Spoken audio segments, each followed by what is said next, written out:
এটা টেরিকোট পলিস্টার নয়, এটা হুলুলু। আরো চেকিং করে দেখিয়ে দিই, ধরুন একটু ধরুন, এখানে ধরুন।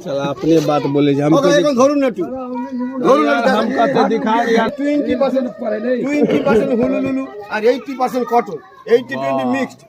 গরমের সময় ঠান্ডা, ঠান্ডার সময় গরম। এই লাইলনটা 120 টাকা মিটার, এগুলো জানবে 120 টাকা মিটার, ওটা 190 টাকা মিটার।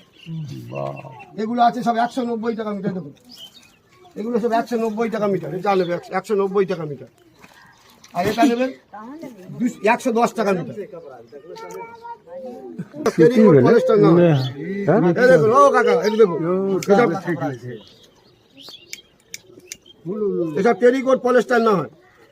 টেরিকোট পলিস্টার হবে তুরন্ত ভুল হয়ে যাবে, এসব টেরিকোট না, এটা হুলুলুলু হয়।